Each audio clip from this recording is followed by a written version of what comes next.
Հայաստանում հարգելի գործընկերներ մեծ գումարներ են պտտվում։ Երեք ես տեղեկանքն եմ ստացել կենտրոնական բանկից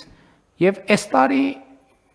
եթե ճիշտ եմ հիշում 500 միլիոն դոլարի գնում է իրականացրել, պարոն Գասյան, ճիշտ եմ հիշում թիվը։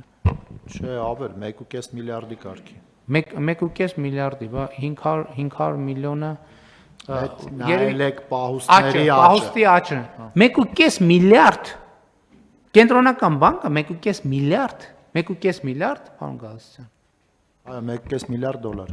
1.5 միլիարդ դոլար է գնել Հայաստանի Հանրապետության շուկայից։ 1.5 միլիարդ դոլար։ Մենք հասկանում ենք, ես ինչ նշանակում։ Այդ նշանակում է 1.5 միլիարդ դոլարը մտել է Հայաստան, հայտնվել է շուկայում, եւ կենտրոնական բանկը տեսել է ավելցուկ եւ այդ 1.5 միլիարդը գնել է, այսինքն այս 1.5 միլիարդը դարել է դրամ եւ վերադարձել է շուկա։ Հիմա բացի այն սովորական, որ գիտենք, Հայաստանում պլյուս 1.5 միլիարդ դոլար է պտտվում։ Պետքա մարդկանց մեջ զարգացնել կարողությունը այս 1.5 միլիարդ դոլարից իրենց բաժինը վերցնել։ Բազմաթիվ տնտեսվարողներ իրենց բաժինը վերցնում են, իրենց կրթության շնորհիվ։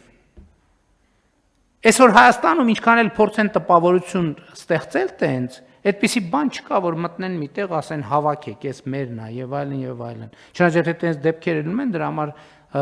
իրավապահ մարմիններ կան, պետքա քննեն, հետաքննեն, զբաղվեն։ Բա ով է, բա մարդ կա այս 1.5 միլիարդ դոլարը այս sense դեմով անցնում է, իր կյանքում ոչ մի բան չի փոխվում։ Ինչի ոչ մի բան չի փոխվում իր կյանքում։ Որտեւ մարդը չունի անհրաժեշտ հմտություն։ Այդ 1.5 միլիարդը հավելյալ հատվածն է, այս 1.5 միլիարդը չէ։